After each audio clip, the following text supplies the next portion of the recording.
Weekly Shonen Jump has had a number of crossover games throughout the years, most of them being either RPGs or fighting games. But an untapped genre for the manga publication that's been making waves recently is the hero shooter genre.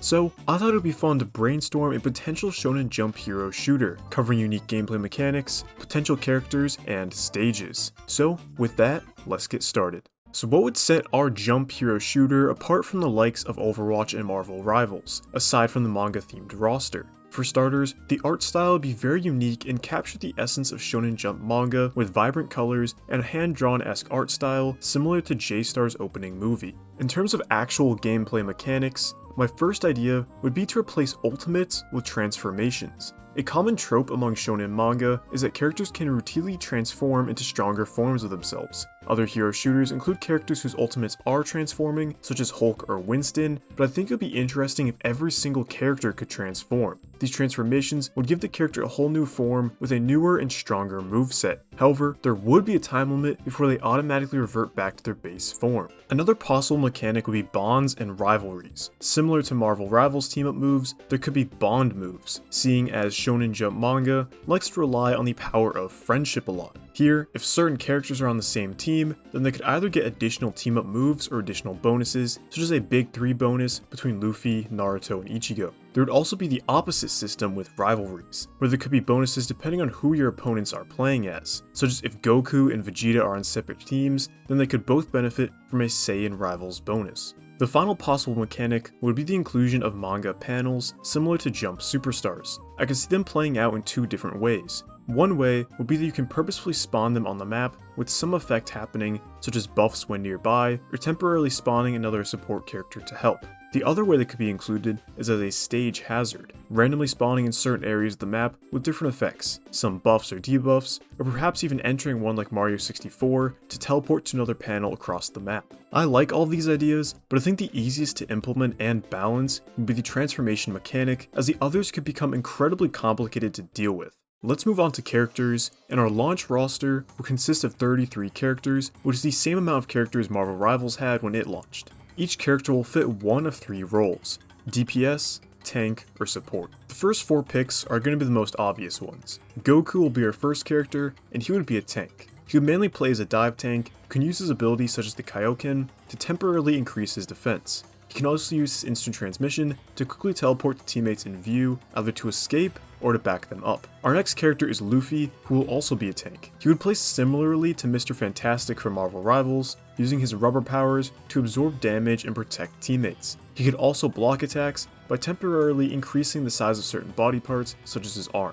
Our next character is Naruto, and this may come as a surprise, but he's going to be a support. I needed more supports, and people usually don't like to play a support, so putting a recognizable character as a support could motivate more people to try out the role. Anyways, Naruto's primary fire would have him throwing kunai, but his secondary fire would have him throwing healing kunai that can heal teammates hit by it, as well as send out a slight shockwave of healing to nearby teammates like Dagger and Marvel Rivals. He could also summon shadow clones who follow and heal teammates, as well as share his Kurama chakra with teammates to temporarily boost their healing and damage. And to finish out the big three, Ichigo would be a DPS, leaning more on the tankier side. He would be a bruiser who could fight up close on the front lines. And all of these series are going to get at least one more rep, starting with Dragon Ball. Vegeta would be a DPS, with his primary fire being rapid ki blasts like in Sparking Zero, and he would also be able to fly around, similar to Iron Man and Marvel Rivals. The next and final Dragon Ball rep would be Frieza, who is also a DPS. He would be a hit scan hero with his Death Beam, excelling at ranged damage. Our next series is One Piece, which gets two more reps. First being Zoro, who is also a DPS. He'd play similarly to Ichigo, but would have more AoE attacks, allowing him to hit multiple opponents at once with large slashes. The other One Piece character is Blackbeard, who would be a tank to no one's surprise. He can use his darkness abilities to absorb damage, or use his earthquake abilities to disrupt enemy lines. Next, Naruto would also have two more reps. The first one is Sasuke, who is a DPS. He'd be a pretty all-around type hero, with the kunai primary fire and a shuriken secondary. He'd also have a dash attack with his Chidori, a large projectile ability with his fireball, and an AoE with his Amaterasu. The final Naruto rep would be Madara, who would be a tank. Madara would be a tank similar to Groot, being able to put up tree walls using his wood release, and he could also use his fire release to put up flame walls.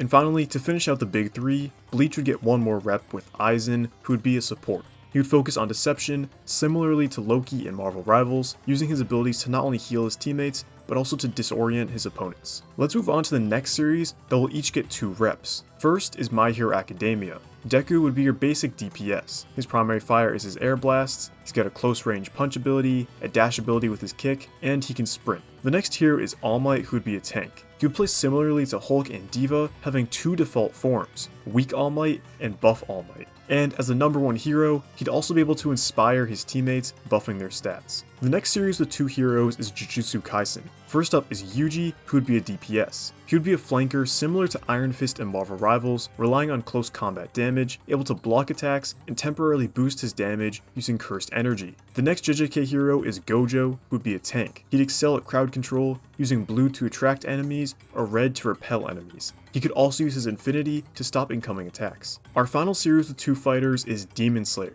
First up is Tanjiro, who would be a DPS. And the second Demon Slayer character is Nezuko, who would be a support. She'll be able to shoot her blood as an AoE, which can either be used to heal teammates who step in it, or it can be combusted with flames that deal damage to opponents. From here on out, each series will only have 1 more rep. So let's start with some of these staples of these Jump crossover games. First up is Gon from Hunter x Hunter. He'd be an all-around DPS with his abilities corresponding to his Jujunkin.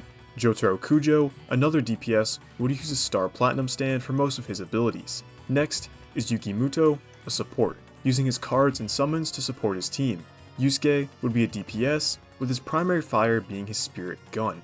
Light and Ryuk would be 1 character and a support at that, able to use both of their skill sets with a Death Note ultimate. Asta would be a tank, using his anti-magic to nullify enemy attacks, as well as using his sword to block attacks. Pegasus Seiya would be a support, using his light energy to heal his teammates as well as damage opponents. Kenshin would be a DPS, using his swordsmanship for quick attacks. Koro Sensei is another DPS, excelling at mid-range attacks, primarily using his tentacles. Kusuo Saiki would be support with a number of different abilities in order to heal his teammates as well as disrupt enemies. Gintoki would be a DPS and include a number of different gags and jokes in his abilities. And despite not appearing in another crossover game yet, Denji would be included as a DPS. He'd be an anti-tank hero with high burst damage and quick movement abilities. And before you start complaining about how Chainsaw Man is actually a Jump Plus series and not a weekly Shonen Jump series, it originally published in Weekly Shonen Jump for part 1 of Chainsaw Man. It's only part 2 of Chainsaw Man that is in Jump Plus, so don't go complaining about that. And for the final 4 characters, I want to include some older classic characters. First is Raleigh Norimaki as a support. Kankichi Ryotsu would also be another support. Next is Kenshiro, who would be a tank, and finally we have Ryo Saiba, who would be a DPS. So that concludes our base roster of 33 playable characters. I want to pick a wide variety of characters, including both newer and older titles, which is why I limited the roster to at most 3 characters per series. Some of these picks were also made in order to keep the roles as balanced as possible. There is a disproportionate amount of DPS with 16 characters, while tanks only get 8 and supports get 9. But that's just how these games' rosters tend to fill out. It's also really hard to try and put random swordsmen who excel at close range fighting and quick movements in any role outside of DPS. I also thought that it would be fun to speculate post-launch editions, so I've drafted 5 different themed series with 4 heroes each. So let's get to it. The first season would be themed around rivals, no pun intended. This season would include DPS characters Bakugo, Killua, and Megumi, as well as 1 support, Yuno. The second season would be themed around villains. This would include DPS characters Dio and Sukuna, tank Shigaraki, and support Makima. The third season would be all about new gen characters. There'd be DPS Sakamoto and Chihiro, and tanks Mash and Andy. To counter that group, season 4 would be all classic characters. There'd be DPS Cobra, tanks Kinnikuman and Momotaro Tsurugi, and finally, support Maisuke Nueno. Our final series, which I don't really know how any of these characters would work, but I think it would be pretty cool, is going to be themed around sports manga. There would be DPS Tsubasa and Kuroko, tank Hanamichi, and support Hinata. Now that we've gotten all of the heroes out of the way, let's move on to stages. I'm again going to take a page out of Marvel Rivals book using the same number of launch stages. There were 5 payload stages and 3 domination stages, with each domination stage having 3 separate maps. Let's start with the payload maps, the first of which being Planet Namek from Dragon Ball. Arguably one of the most recognizable and iconic locations in anime, so it's gotta be a stage. Here I'm thinking the payload itself can be the Dragon Balls, with one team having to transport them to Frieza's ship. The next payload stage will be Naruto's Hidden Leaf Village, or Konoha, whatever you want to call it. Next would be Marineford from One Piece. After that is the Soul Society from Bleach, and the final payload map would be Greed Island from Hunter x Hunter. Moving on to domination, or point capture maps, each of these will have 3 different maps, as these are played in best of 2 matches. First is UA High from My Hero Academia, with maps for the main building, the training ground, and the USJ.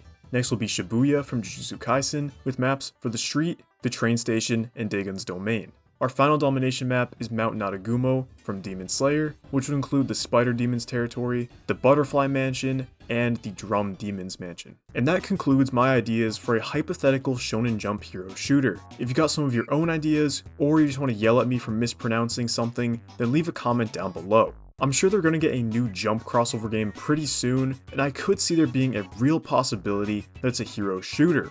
Or we're just going to get Jump Force 2 or something. Who am I kidding? A real Jump hero shooter would inevitably crash and burn after like 1 day of being online. So if you look at it like that, it really would be Jump Force 2.